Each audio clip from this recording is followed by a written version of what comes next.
Welcome to Sports Talk with Steve Jones, the daily talk show with the voice of Penn State football and men's basketball. You never know what special guest may stop on by any given day. Now here's the man of the hour, Mr. Steve Jones. And we want to thank the Student Bookstore, the Big Blue in the corner of downtown State College, Happy Valley Live. Pat Romano's place, right there on College Avenue, really almost at the corner of College and Porter, that close to the BJC, Beaver Stadium, Pagula, right there, and great food. Right there. Dick Girardi and I really enjoy going there very much. All right. To lead off the show, just moments ago, reported Dolphins fired head coach Mike McDaniel after another 7-10 season, their second straight year of missing the playoffs. So now 25% of the NFL will have a new head coach. Well, it really comes down to a quarterback problem. You can talk about losing locker rooms and things like that. Nobody knows if I always love when I hear, he's lost the locker room. But so you're there every day, you know that they've lost the locker room. I mean, like, who comes up with this stuff? It's like the land of make-believe, but boy, it's a nice cliche to throw out there. But they have a quarterback problem. Coming out of college, Miami was in a spot, and they thought they were going to get the first overall pick, and they wanted Tua Tagovailoa. Okay. And I remember watching him at Alabama thinking, why? Right. Because when you watch him, remember, normally when you go to a team that is drafting high, what is something they normally don't have? An offensive line. A great offensive line, which means you have to have a quarterback that can move. Trevor Lawrence at least can move. Jackson Dart can move. And you do need that usually if you're one of the top guys. Like Cam Ward can move, right? But Tua can't. And I think as time has gone, he makes more and more mistakes. We know about the issues with the concussions, and that was always Mike McDaniel's problem. His problem was always his quarterback. I mean, now, were there moments where Tua played well? I told you about the joke he told me at the Combine one day, didn't I? We were at the Combine one day, and I'm talking with Mike, and he said, they got off to a great start, then they slumped. Tua got hurt, they slumped, then Tua came back, and they finished, and they got to the playoffs. I think this was the year they played Kansas City in that freeze-out game that was on Peacock that nobody saw. And he said to me, he says, Steve, he said, Tua was out there, he says, he had some really good plays. He said, then when he was out, he says, I essentially took all the good plays out. But when Tua came back, I put all the good plays back in. In other words, he's talking about, because Mike has a great sense of humor. But that's been the issue there, the in and out of the lineup, and then the incredible inconsistency. Because there are so many elements to that team. I like the way it's constructed. Achan's a really good running back. Right? Now, Tyreek Hill did get hurt this year, but they had Waddle, they had Hill. I mean, they had some explosiveness on that offense. But they didn't have a guy that could always get there. Their offensive line is okay, but they can obviously run the ball. Well, losing Hill and some of the off-the-field stuff didn't help. But he is now out. He will get a job with somebody. Just as an offensive coordinator. I was going to say he's probably, the number one or two, like one of the top offensive coordinators out there right now. Just, a great mind. Now, the question is going to be what does John Harbaugh want to do? And per reporting today, it seems like Harbaugh's going to take a little bit of time before he decides on his future and what he would like to do. So teams that want to hire Harbaugh are going to have to wait, which of course means that the other candidates that are out there are going to be snapped up first. So if you're a team that says we're in for Harbaugh, and then let's say he says I'm going to take a year off. But that's fine. Okay? This is not college. You're not recruiting right now. Would I idealistically like to have my head coach in place by the time the combine comes up? Mm-hmm. Yes. But the combine is weeks away. Do I want to have my head coach in place when I'm going through the free agent process? Yes. Draft process, yes. You can wait a few weeks. I know there are a lot of people in New York that are aching. And I'm talking about media. I'm talking about media in New York aching to get John Harbaugh to New York. Look, I mean, let's face it. The guy's a pro's pro. And it sounded like in Baltimore, they didn't want to get rid of him, but they wanted him to move coordinators. Todd Monken from offensive coordinator was the one that was being looked at as saying we need someone new. He was not willing to move off of Todd Monken per reports, and so both are now out. I admire that. I admire loyalty. I have always admired loyalty. Loyalty, there is not as much of it today as years past. There's not that much of it in sports. It's become an incredible me culture. We are seeing that currently in college football. It is an incredible me culture. I will say that Matt Campbell coming over here to Penn State and all those guys that have come from Iowa State, that shows that that loyalty is important to them. I'm talking about coaching staff. I'm talking about players. I mean, there is a loyalty. You can just tell, a bond that means something. And then you have the Damon Williams situation at Washington, where's the loyalty? He signs a contract. Everybody feels good. It's a 2-year deal. Allegedly, according to Pete Thamel, it's between $4 and $5 million per. Pretty good money. Not bad. You're talking about 25% of your, or approximately in the neighborhood of 20 to 25% of your rev share going to one person. That's the rev share for the entire athletic department, going to one person. And it wasn't enough. Yeah.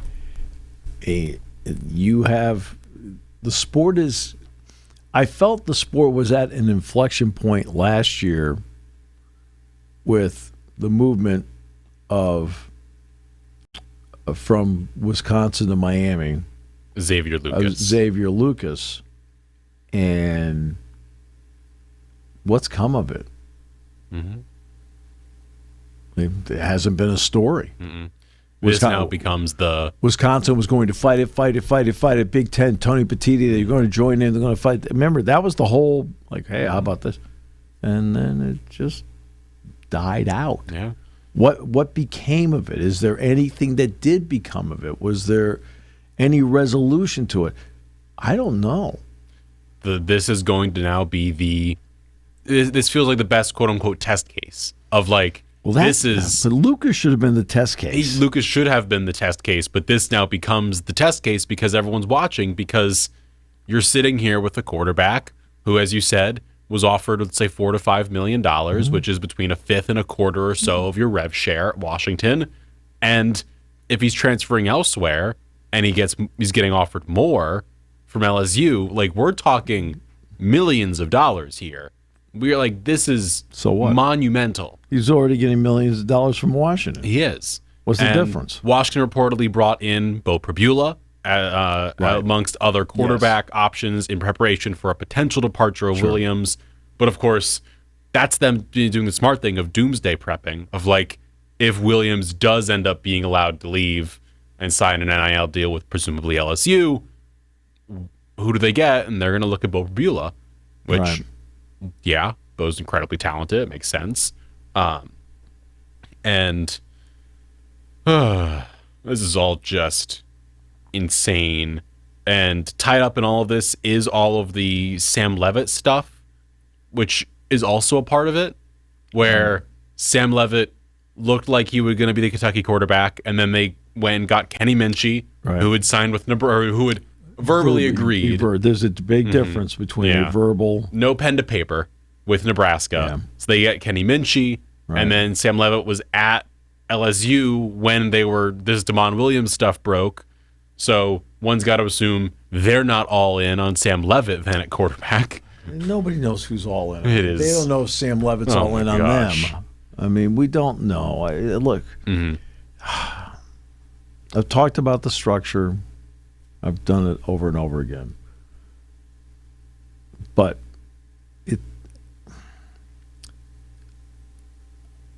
that's why I asked the question last week. What's more intriguing to fans right now? The games or this? It's a good question. I don't, and I'm only asking, and I'm not. You can be interested in whatever you want. Like there are some people where when it comes to the NFL, they're more interested in the fantasy league than they are the games. Yeah, they want their team to win, but they want the fantasy points. That's fine. You're still watching, and people are watching. Oh yeah, in droves. I mean, the Pinstripe Bowl. Did I tell you what the Pinstripe Bowl number was? Pinstripe Bowl was 7.6 million. It was one of the most watched non-bowl playoff games out there this year. Well, right now there have been what? How many games have been played? 30-something? 6? No, 8. Oh, eight playoff games. Okay, there are 8 playoff games. Okay, guess where the Pinstripe Bowl would be in the ratings? It'd be like 7, 6. Right. So the Pop-Tart, they had to go include Pop-Tart the Bowl Pop-Tarts got like 9. Pop-Tarts Bowl would be the 7th highest rated bowl game. Pinstripe Bowl is the 8th highest rated bowl game. Which means two playoff games are behind them. It was the JMU Oregon game. It was the Tulane Ole Miss game. They both had fewer viewers. And again, I've seen the overall numbers. Once again, right? Okay, Ohio State was number 1 in the Big Ten in viewership. Michigan was number 2. Guess who number 3 was? Well, take a guess. I mean, in this year of all the craziness, guess Penn State. It's Penn State. It wasn't Oregon. It was not Indiana. It was Penn State. That's why. Remember when we were talking about for the lack of a better term, it's not the correct term, but it's the investment, the private equity.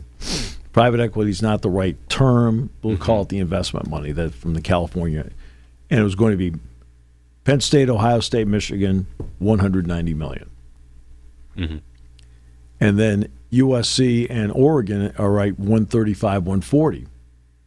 Everybody else was 100 to 110, including Indiana. Oh, how can that be? Look at what Indiana's doing. I understand what Indiana's doing. Right? Who are the top 3 again in TV viewership? Penn State, Ohio State, Michigan. Right. USC is not in the top 20. Indiana is not in the top 20. Oregon is not in the top 20.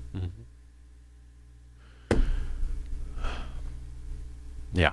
I mean, I saw the list. I mean, the list is very heavy SEC, very heavy SEC. I've seen it. Saw the list yesterday. Right. Ohio State was first. Michigan was second. Penn State was third in total TV viewership for the season. These are the regular season games. When you get to the Big Ten championship game, these Big Ten, there's a lot of things happening right now that are flying in the face of the opinion pool. Oh, these championship games. I mean, really, they're all in. Who wants to watch? Alabama, Georgia, 16 million. Ohio State and Indiana, 18 million. Bowl games. They're worthless exhibitions. We're told that over and over again. It's hammered into our head by the comment culture. Worthless exhibitions. Pop-Tarts Bowl, 8.7 million viewers. Georgia Tech, Missouri. All right. Pinstripe Bowl. Just worthless exhibition. 7.6 million viewers. Wow. Yeah. I mean, as I pointed out over and over again, you're not going to see, you'll see some bowl games go away. Mm-hmm. But you're not going to see them all go away because people are watching. Mm-hmm. Let's be honest. Mm. When you're watching a bowl game, how much, let's just take the Pop-Tarts Bowl. Mm-hmm. And Missouri's playing Georgia Tech. How much do you really know about either team? So guys opting out because you don't really know much about them to begin with. You're just there watching the game for the fun of watching the game. Yeah. I mean, right? Yeah. I mean, I'm watching the Hawaii Bowl on Christmas Eve. Mm-hmm. Everything's kind of settled down on Christmas Eve, and I'm watching Hawaii take on Cal. Smaller stadium because Aloha Stadium's been torn down. Mm-hmm. Right. And I'm watching the game, and I eventually got tired, but in this, it was going to the fourth quarter. That's when I finally said, okay, I'm going to call it a night. But, it's a pretty good game. I don't know anybody on Cal, and I don't know anybody on Hawaii. I just don't, right?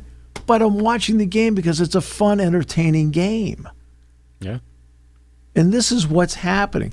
But you get this culture out there of everything in life is negative all the time. Wow, they're worthless exhibition. Oh, that's a. Well, why are people watching? Okay, I did not demand that you watch. Yeah. I did not demand that you watch. I said that I wanted to watch, and I watched. I don't know, maybe parts of at least half of bowl games, right? And the reason that maybe I didn't see some others is because of schedule. Whether we're doing this show, or I'm doing a game, or you're working a game, whatever it may be.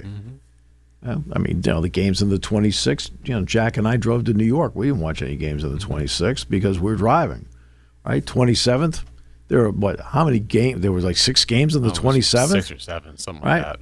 Well, we did our game. Brian drove us back to the hotel, which in some times felt longer than the trip back, and then we drove back. I didn't see games at that, but other games I watched. Yeah. Why? Because I love watching football, and it's fun for me to watch football. And the ratings come out, and they're watching in droves. But I thought these were worthless exhibition games. Of course, last time I checked, it counted on your record. I did see that. Right? But we're told that. Okay? Adorable narrative. But people aren't buying it. People don't buy narratives anymore. Nope. They just do what they feel. No, those conference championship games, they're worthless, the whole thing. 18 million viewers. Okay, we knew both teams were going to be in. They both ended up being one seed, being among the top 4 seeds. Georgia, Alabama, 16 million. Well, now we get to this stage. It's the Fiesta Bowl stage tonight. Yes, Fiesta Bowl's It is tonight. Ole Miss and Miami. Miami is favored by 3 going into this game. Of course, Ole Miss is down a few more positional coaches on the offensive side of the ball. Of course, 2. due to the LSU of it all. But they have the coordinators. That's the big part. They have the coordinators. Pete Golding, Charlie Wise. Right. So they're okay there. They've lost the tight end coach and the running backs coach. They are staying now at LSU. Style is going to mean something tonight. Both teams are physical at the line of scrimmage. So one thing about you expected a Mario Cristobal team to be physical at the line of scrimmage. You have Maui Goa. But that's always been their MO wherever he's gone. I don't care where he's gone. Whether he was an assistant coach at Alabama, a head coach at FIU, the head coach at Oregon, right? He's always wanted physicality up front. Well, he's got that with this team. Ole Miss is I think when Penn State played them 2 years ago in the Peach Bowl, I think there were some people that thought they were playing a finesse team. Mm-hmm.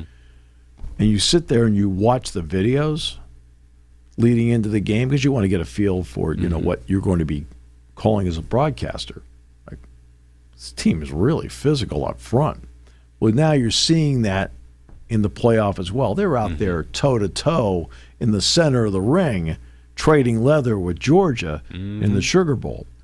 But style will mean something tonight. Miami wants to shorten the game. They want to do it with defense, and they want to do it with the running game. When they have lost, Fletcher has not had as many touches. I believe against Louisville, for example, he had 8 touches in the game, maybe 8 attempts rushing. Fletcher in that game had 8 carries, 18 yards. Why the doubting? I didn't doubt you. I was just looking it up to confirm. Why the doubting? You act like I walk in here never prepared. But he had 8 touches and they lost. I expect him that if the game goes the way they hope, he'll probably get 20 carries in tonight's game. The idea of using the physical front with a physical running back, and they stick to their plan.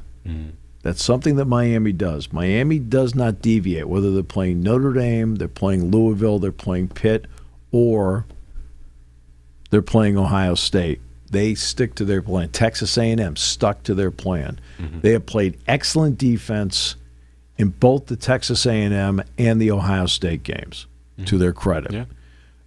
And offensively, it's not as if they haven't turned the ball over, because they have turned the ball over.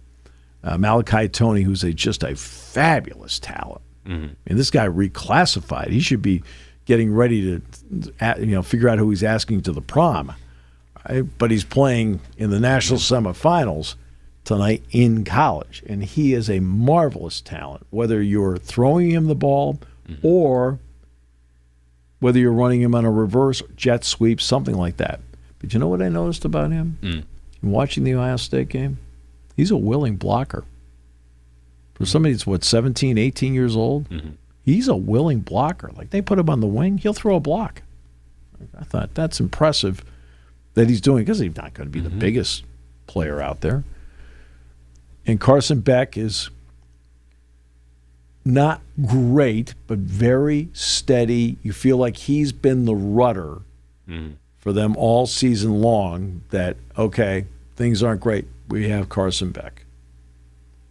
On the other side, you have this potentially dynamic swashbuckling offense with Trinidad Chambliss, who's applied for another year. He's already signed a contract that if he gets the waiver, he's back. Lacey's a really good running back. That's where the physicality comes in. Up front, Lacey. But Chambliss can move. Chambliss can make plays. Chambliss has a good arm, an accurate arm. And they're going to try to open it up against these guys. And I think that's where the styles come into play tonight. One wants to be more wide open. The other one wants to shorten the game. And involved in all of this is that, as you mentioned, the Miami defense, which the defensive front has been where the attention has been, rightfully so. Of course, Ruben Bain Jr., Akeem Nezidor. Bain has been a pain. Yeah, those two. You had an Ohio State could not handle the Miami front. No. Ohio State in particular could not handle Bain. Was I surprised by that? No, because going back to the week leading into the November 1st game at Columbus, I made the statement on this platform that I thought Ohio State's offensive line was good, not great. That their running game was good, not great. Then in doing the game in Columbus, it confirmed what I saw on video. So I felt that was going to be an Achilles heel for them against somebody down the road. That's why I picked Indiana to win the Big Ten championship game. And I was not surprised Miami was able to make life incredibly uncomfortable for Julian Sayin and you can't run play action when you don't have a running game. And you add in Miami has forced 29 total turnovers or 29 fumbles forced plus interceptions, 29 of them. So it means they're averaging 2 a game. They've got 9 fumble recoveries in the 16, so 25. They're at about 2 a game.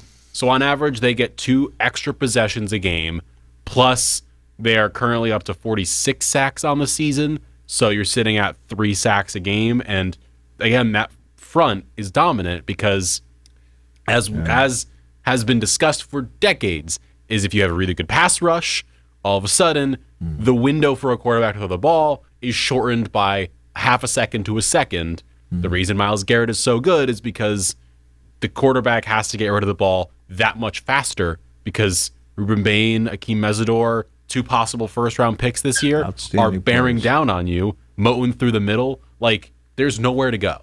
And they play with physicality, they play with attitude, they play with speed. And it's impressive. It has been interesting when you look at how the last 2 college football seasons have played out with the 12-team playoff. We always do these weekly, it's your weekly report card. You know, I don't do the ABC. I could care less about that. But there's always what I refer to as Overreaction Monday. And in the last 2 years, there have been a lot of Overreaction Mondays. Ohio State lost to Oregon. Oh, my God. Ohio State lost to Michigan. Then they win the national title. Right. Oregon, they're rolling around. They're rolling along. They can't be stopped. Ohio State crushes them in the Rose Bowl. Okay. This year, Oregon, great start. Man, they're rolling. Hey, the Penn State game, double overtime, phenomenal. Hey, Dante Moore's Heisman Trophy. Oh, they lost to Indiana. Right. Miami, they beat Notre Dame. They're off to a great start. They're going to make the. They lost to Louisville. Then they lost again. Well, they're not as good as we thought, and now here they are. Ole Miss can't get past Georgia. Oh, they can't get past Georgia. Okay. It's amazing when you look at, like, Notre Dame lost to Northern Illinois. Oh, Penn State. Oh, they lost again. They lost to Ohio State at home. They lost to Oregon. Oh, they're in the semifinals. Overreaction Monday. Because of the length of the season now, there are ups and downs all over the place for everybody. Now, all 4 teams, what do they have in common? I believe all 4 coaches have roots with Nick Saban. The other element that all 4 have in common, physicality, and the other that all 4 have in common, transfer portal quarterbacks. All 4 do. Yeah. I mean, Ferris State counts. I do want to ask you, we're getting asked the question in the chat. I actually don't know the answer to this question. Any word on a running back coach for Penn State right now? I know Stan Drayton was, of course, the running back coach this past season. I believe he's moved on to South Carolina. Do we know, is there someone that is the current running back coach? I'm not sure. Not to my knowledge. Okay. I think that's the one spot that officially has not been announced. They've announced, I think, every other position, including the director of the medical staff. They've announced, I know Dan Connor's the assistant linebacker coach. Dan has stayed on the staff as the assistant linebacker coach. Terry's at corners. Dion Broomfield is now safeties after being the secondary coach at Iowa State. Tyler, we know Danton Lynn is the defensive coordinator. We know that Mauser's the offensive coordinator, tight end coach. Ryan Clanton, receiver. Pauly receivers. Ryan Clanton's offensive line. And that Jake Waters is the quarterback coach. That's the one that I have not heard yet, so I don't know. I know there's been rumors out there of who it could be, but we're not going to get into the rumor mill because, it's just, again, it's one spot that has not yet been filled. I don't do rumors. I know. I do want to bring up the portal for Penn State, though, if we can jump on over to that, because Penn State, again... Oh, they're in the portal? Spoiler, Penn State has been involved in the transfer portal again. In the past couple days, more names have entered the portal from Penn State. Included in that list are some players that had originally mentioned that they were going to be staying, including Dewan Day Lane and Tyseer Denmark. Yeah. So the two of them have entered the portal. It looks like also as of yesterday, Jabri Coleman, Michael Troutman III entered, along with them Malachi Williams and Cortez Harris also entered the transfer portal. A few players have signed from the portal. So for Penn State, we of course mentioned it when it happened. Alex McPherson from Colorado. They got Armstrong Nodum from Oklahoma State. You add in James Peoples, the running back from Ohio State, who signed on over. He's more of a J.K. Dobbins type of running back. I like him. I thought eventually Bo Jackson, the freshman, took over there. I mean, Peoples played in every game, but he is. I mean, he'll help, no question. Yeah. So that is the current situation. But so Day Lane, amongst others, has entered. Day Lane's an excellent athlete. I think he actually has pretty good instincts. I mean, it would have been interesting to see how he played in this defense because Jim Knowles' system was not great for him. So, I mean, how about that? Yeah. Sometimes a player and a system don't match, and Yeah. Jabri Coleman is an excellent prospect, but he's buried deep on the depth chart. You look at the number of running backs that have come in here. Hanson's come in here.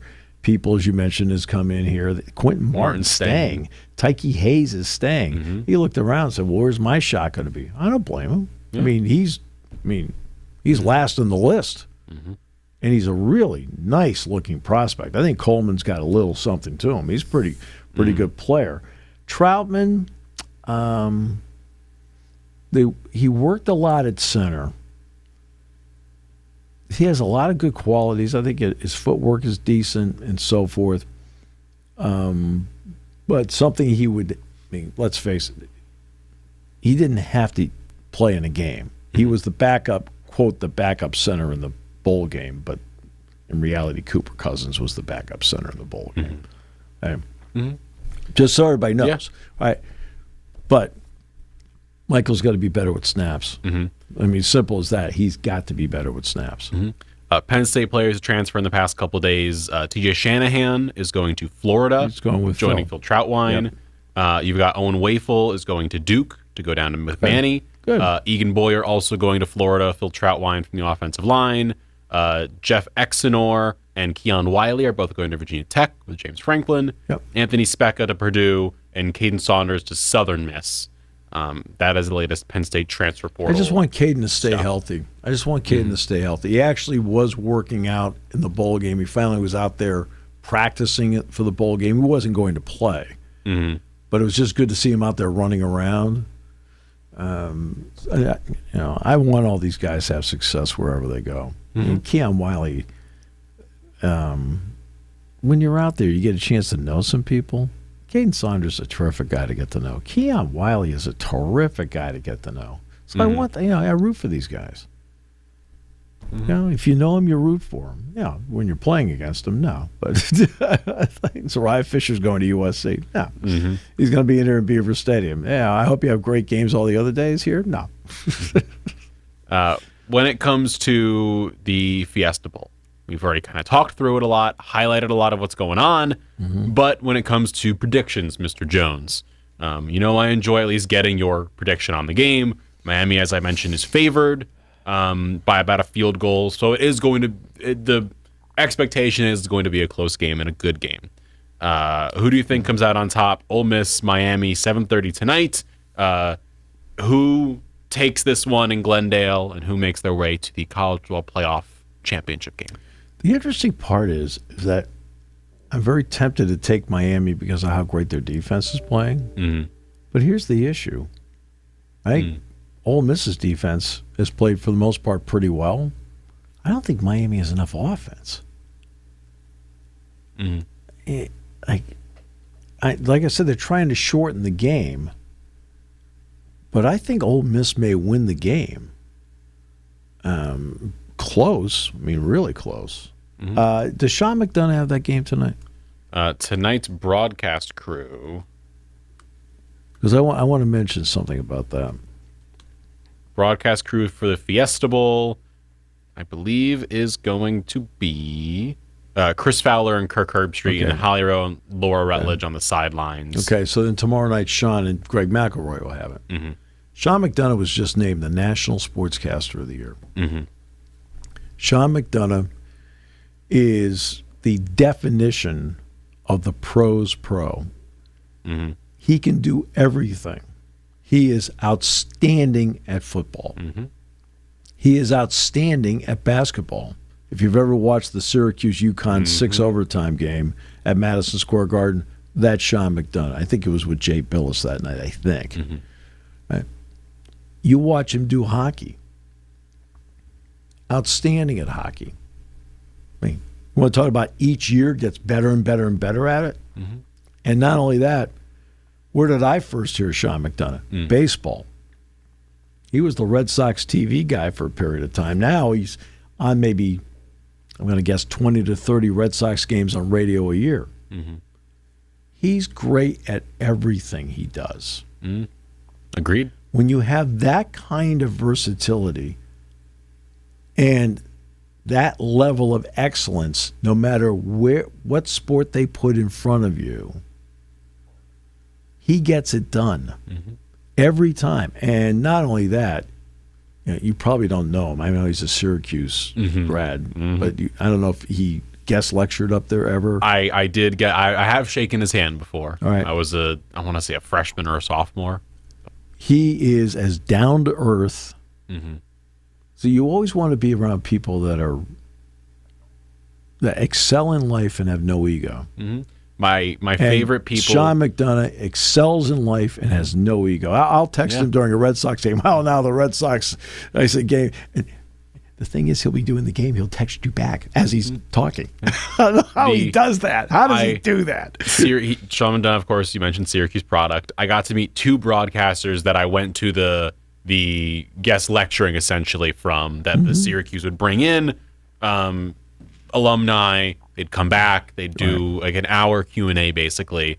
Got to meet Sean, and then the other person I got to meet one of my first couple years there.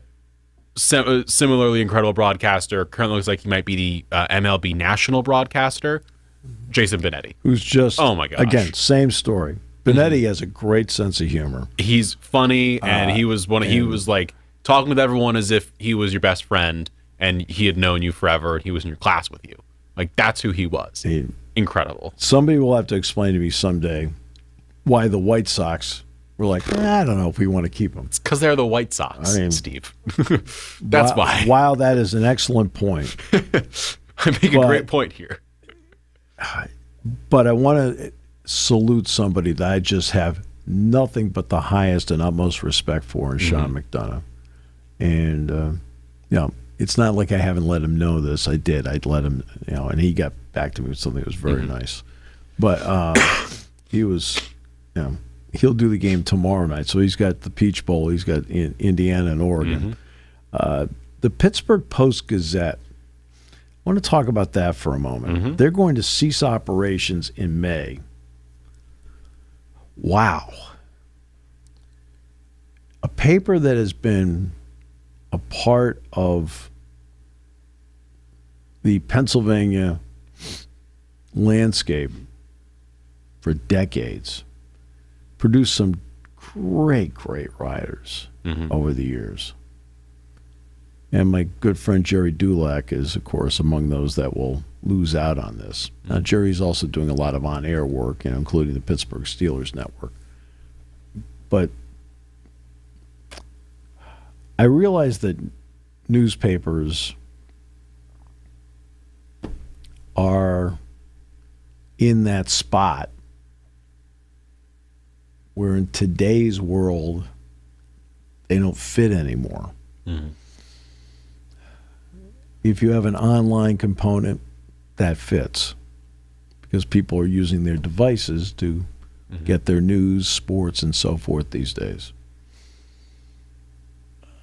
I think there's a commercial out now where some guy says, I love getting my news a day late, rolled up like a whatever. And that's the way it used to be. But I always found that newspapers were great to sit down, read it, and take your time doing it because I'm reading it for the perspective. I already know who won and lost. I wanted to read, what did Jerry think of it? What did Joe Starkey think of it? I don't care what paper it is. Dave Jones or Bob Flounders or Rich Scarcella. All these guys over the years that covered Penn State, Donnie Collins and Frank Bodani. I still want to know, and I know I can go online and get it, which is great. But it's always nice to sit down where you pick your own time and you read it. I realize that with everything being instantaneous these days, an incident happens in Minneapolis, all the news stations are already there. If you pick up the paper today, it's old. Because things change overnight. Now it's the morning and there's right. But in sports, I'm down at the U.S. Open, right? Well, I'm reading Jerry's column about the U.S. Open. I'm reading it in the paper because the perspective is not going to change as to what he saw in the first round. Observed. Quotes from the press conferences, things like that. I miss that. I miss that. And I don't think people are missing newspapers because they can get their news commentary on a device. But there's something about getting the commentary of a pro that has an eye for it, that has a journalistic background, as opposed to the comment section, where some of the stuff may be absolutely spot on, and some of the stuff is by the pale. You sit there and go, where did you come up with that? And that's why, and it's not as if there aren't great online columnists. Mark Brennan's a great online columnist. Tyler Donahue is. Daniel Gallen is. Sean Fitz is tremendous. Nate Bauer's great. Ryan Snyder's great. T. Frank Carr's great. Greg Pickle's great. I mean, these are online, specific online journalists. They're terrific. And you can go online and get them. But I still miss the idea that I'm doing an event at the end of the month in Tyrone. The MC is going to be Neil Riddell. And I'm the featured speaker. I'll get up and say something stupid. But I always gave Neil a lot of credit because Neil was one of the first ones that I knew of that understood where newspapers were going and became versatile. Let's get a radio show. Let's do the nitwits. Let's do the TV show. He diversified early because he understood where it was going. Well, more and more of these people have understood that this is where they have to go with it. But we're now online looking all the time, and it has made newspapers obsolete. I just get concerned when I see some of the pros who have a real eye and a feel for what they're seeing and what they're not seeing. I don't want to lose that perspective because I don't want perspective to be overrun by the comment section. You know what I mean? And it doesn't mean all the comments are bad. There's a whole bunch of comments that are great, and there's some comments you sit back and go, "Oh my goodness!" So that's what I don't want to see, a loss of perspective out there, because as you know, I'm a big person for the feel for whatever it is, the feel for the game, the feel for the profession, the feel, you know what I mean? Mm-hmm. The feel for the room. It's a lot like the wind, or if you're just standing in a field, you can't see it. You know, if there are no trees out there, you can't see it, but you can feel it. And there have been a lot of great writers over the years that have had, including the Pittsburgh Post-Gazette, writers that had a great feel for what they were and were not seeing. Mm-hmm. And I hope we don't have a loss of that. Mm-hmm. Yesterday, we talked about Mr. Trae Young, and last night, Atlanta Hawks officially traded four-time All-Star Trae Young to the Washington Wizards for C.J. McCollum and Corey Kispert. This ended Trae Young's stint as the Hawks franchise player, which he kind of has been the main draw for the past 7 odd years, sends him to Washington, which for the Wizards, I'll start with this point, which is they need people to be in seats. They need butts in seats, and Trae Young will do that. He is, regardless of how good of a player you believe he is or is not, he does draw fans to the stands, and that is something Washington has not had since maybe Bradley Beal, John Wall. Look, I think he's a talented player. Please, I've never said that. I'm more just because some people out there do not believe he's even a good player, and I'm like, he draws fans in, so he's got to be somewhat good. So well, okay. So what's interesting for me is Atlanta did not get a haul for him. They didn't get a lot. They get the C.J. McCollum piece of it and Corey Kispert. Kispert's an interesting player, still kind of is. McCollum is here, especially as a large salary, which it is being looked at per players and by reporters, including Shams Charania. McCollum has a $30.6 million expiring contract, and it looks like Atlanta's probably going to try and flip him and other salary to get someone else possibly to help them on the defensive side as an anchor, maybe including Anthony Davis, which is a whole other piece we'll discuss. But the Trae Young part, I want to start there. Washington now has his young core and has a point guard, because that's what Trae Young is. We've mentioned it. Yeah, he's one of the league leaders in assists. Atlanta didn't have a point guard. They just kind of had a lot of young players who just were going out and playing basketball. And Trey Johnson is a really good scorer. He's not a point guard. And Alex Sarr is a really good center. He's not a point guard. And that they don't have one. So now he kind of is going to take that slot. Are they going to be good on defense? Probably not. But now Trae Young at least can lead them on offense and give them some sort of direction to go in. So, what? The NBA has, I want to give ESPN all the credit in the world. Anything that happens in the NBA, they make a big deal about. Coach gets fired with the Memphis Grizzlies. The vast majority of America had no idea who the coach was.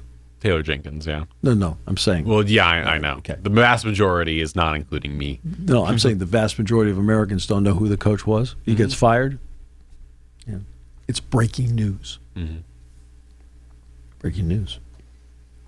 Now, if J.J. Redick got fired, that'd be breaking news. People know who he is. So they do a brilliant job of covering the league and making a big deal out of every move that is made in the league. So credit where credit's due. Started with Woj, now it's Shams. But maybe I ought to be fair here. A lot of agents calling Shams and a lot of agents calling Woj. Okay, but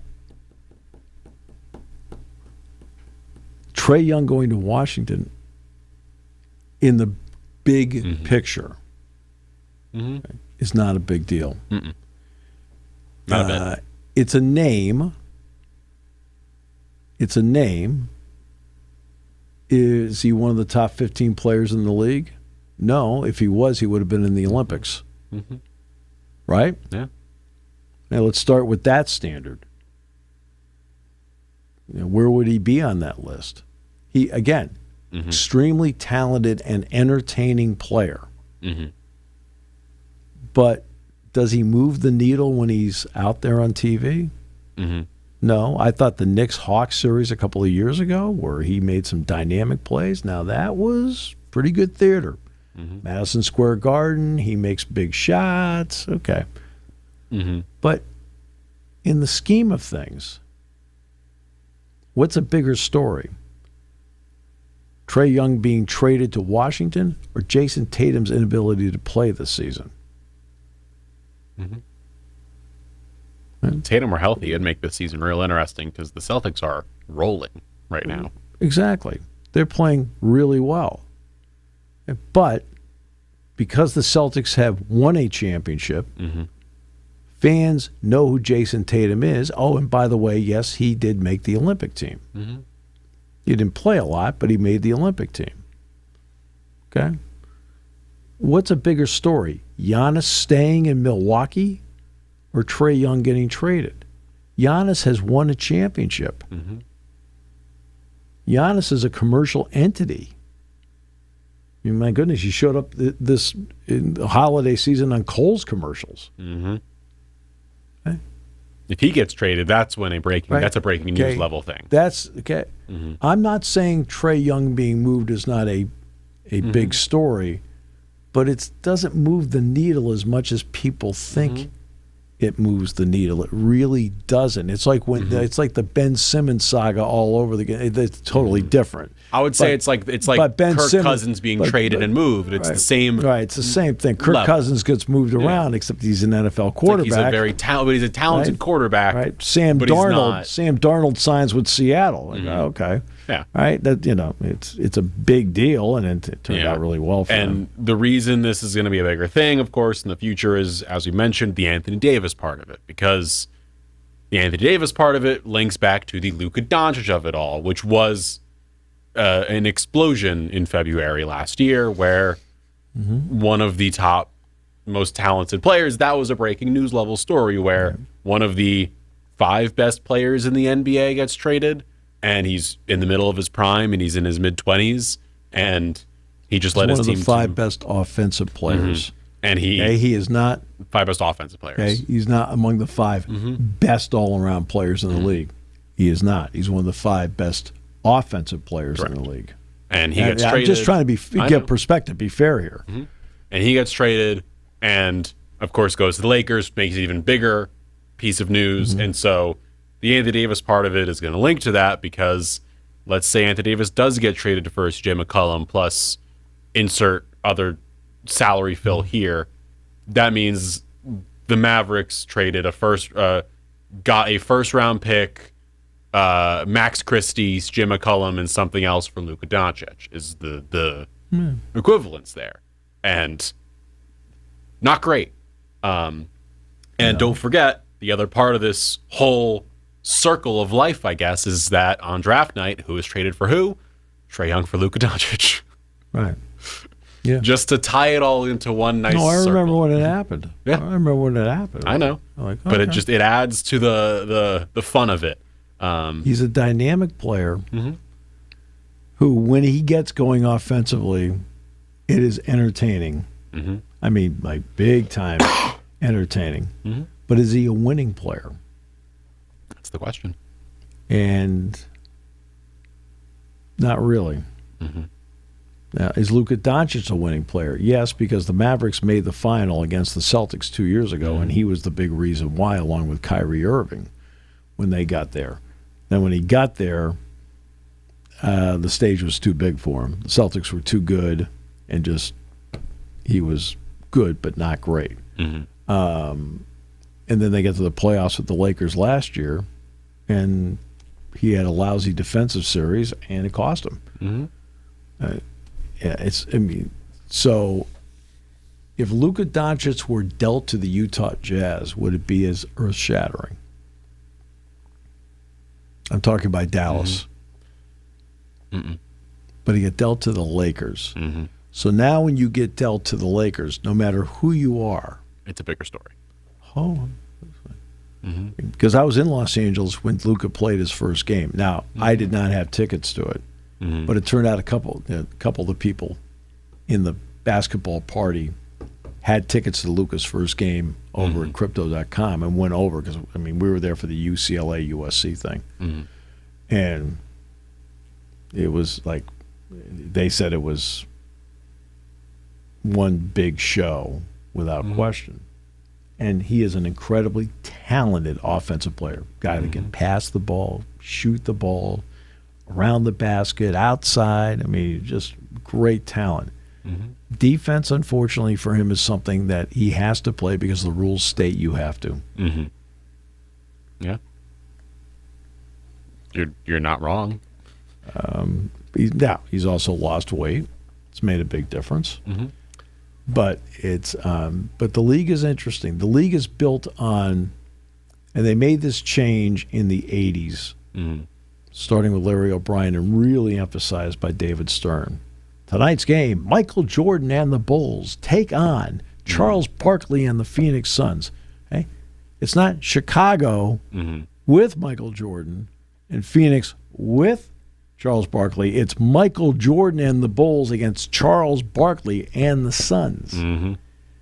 The league has put individual first on the marquee because they feel that is the draw as opposed to the team.